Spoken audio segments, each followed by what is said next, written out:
여러분들은 최근 시끌벅적한 전장현 시위에 대해 어떻게 생각하십니까? 전장현, 전국 장애인 차별 철폐 연대. 저는 약간 반반인 게 있는 것 같아요. 이게 뭔 소리냐면 제가 좀 과격한 형태의 시위를 선호하는 게 있거든요. 그래가지고 그런 과격한 부분은 좀 제 취향이라는 거죠. 하지만 문제가 뭐냐, 뭐긴요, 과격해도 불법의 형태는 아니다 이거죠. 그래서 작년인가 재작년인가 그 자전거 관련 이슈가 있었잖아요. 자전거 인도에서 타면 안 되고 헬멧 무조건 써야 되고 막 그런 거. 그때 제가 그거 보고 개빡쳐가지고 이런 게 좀 생각이 났었거든요. 사람들 모아서 출퇴근길에 자전거 타고 도로를 행진하는 거지. 약간 이번 전장현이 하는 시위랑 좀 비슷한 느낌 아닙니까? 하지만 지극히 합법이고 상식적인 행동이죠. 왜냐면 지들이 도로에서 자전거 타라고 했으니까. 그래서 어떻게 보면 그냥 라이딩인 거지. 그래가지고 제가 좀 더 자전거에 진심이었다면, 그리고 제가 좀 더 관종이었다면, 거기에 뭐 정치적인 야심이 쥐똥만큼이라도 있었다면, 그럼 저 아마 그 시위 했을지도 몰랐을 거예요. 그리고 이건 전동 킥보드 관련해서 난리 났을 때도 마찬가지였죠. 아니 시속 20km던가 그걸로 제한시켜 놓고, 그리고 무조건 도로에서만 타라고. 진짜 한번 사람들 모여서 진심으로 도로에서 타줘봐. 시속 20km로 출퇴근길에 한번 달려줘봐. 시대가 변했으면 인프라 구축부터 할 생각을 해야지. 진짜 뭐 하는 짓입니까? 그때 그런 말 같지 않은 정책들 나오는 거 보고 너무 열받더라고요.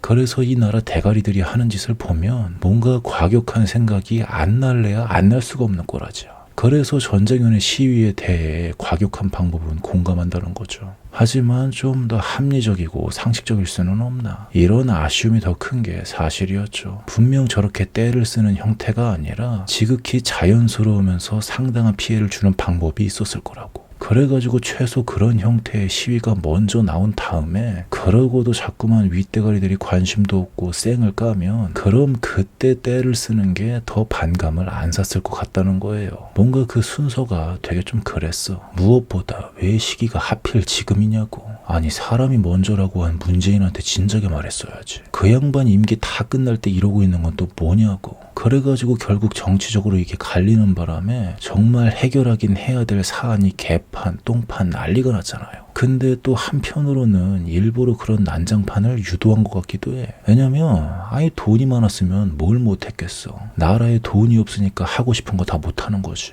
진짜 얼마나 나라에 돈이 없으면 사람이 먼저라고 한 문재인도 이 사안을 제꼈겠어요. 장애인은 사람으로 취급 안 해서 그런 건가? 하긴 뭐 대깨문만 사람 취급하는 것 같기도 하고. 아무튼 확실한 건 나라에 돈이 많았으면 뭘 못했겠습니까? 게다가 이번에 국가 부채가 역대 최고라고 했나? 돈이 없으니까 빚을 그렇게 지는 거지. 그래서 정치인들이 일부러 이런 개판을 만드는 것 같아. 나라에 돈이 없는 걸 감추려고.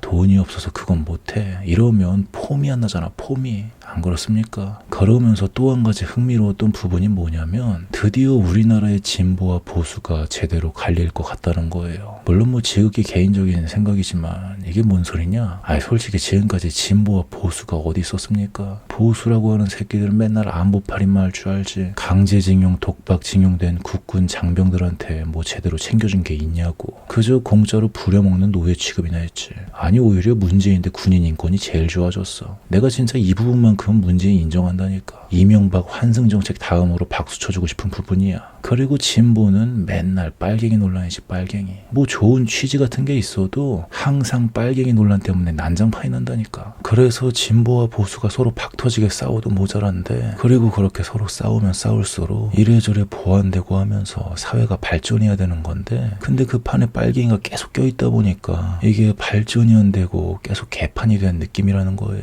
그래서 전 이 현상을 6.25 트라우마라 부르고 싶더라고요. 트라우마 있으면 사람이 반 비용신이 되지 않습니까? 그래서 제대로 된 진보와 보수가 없던 거지. 서로 전쟁 트라우마가 너무 강하게 있었어가지고. 하지만 시간이 약이란 말이 있잖아요. 그 어떤 트라우마도 오랜 시간이 지나면 결국 희미해지는 거지.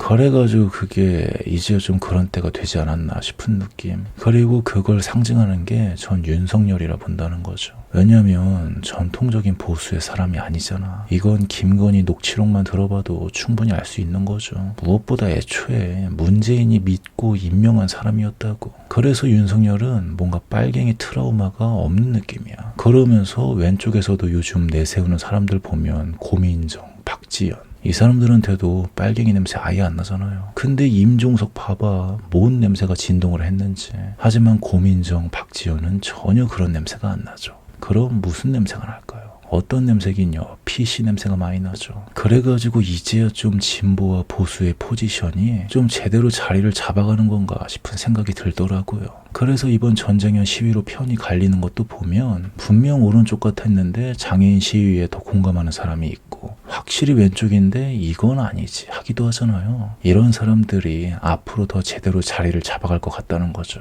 그리고 앞으로 성소수자라던가 외국인 이민 관련해 가지고 아직 풀어야 할 숙제가 겁나 많거든요. 그래서 더욱더 활발한 포지션 변화가 있을 것 같다는 거예요. 그래가지고 앞으로 이게 서로 갈려서 더 싸움박질할 것 같은데 그러거나 말거나 자기 할 일에 집중하자 이거죠. 왜냐면 지금 함부로 입장 정리했다가는 나중에 괜히 민망해지는 경우가 생길 수 있거든요. 예컨대 이번 전쟁현 시위 관련해서 아주 뭔가 착한 척을 다 했어. 막 그거 관련해서 공감 못하는 사람들 사이코패스 취급하고 아주 그냥 성인군자 납셨지. 근데 앞으로 한번 두고 보자고. 외국인 이민 관련 문제 터지면 뭔 입장이 될지. 그리고 성소수자 이슈로는 어떤 입장이 될지. 그래가지고 앞으로 더 이상 성별이니 세대니 지역이니 이런 걸로 수준 낮게 왼쪽 오른쪽 갈리는 게 아니라 가치관에 따라 확실히 갈릴 것 같은 느낌이 들더라고요. 안 그렇습니까? 뭐 아님 말고. 아무튼 그래가지고 뭐 대충 이런 생각들이 들었다고요.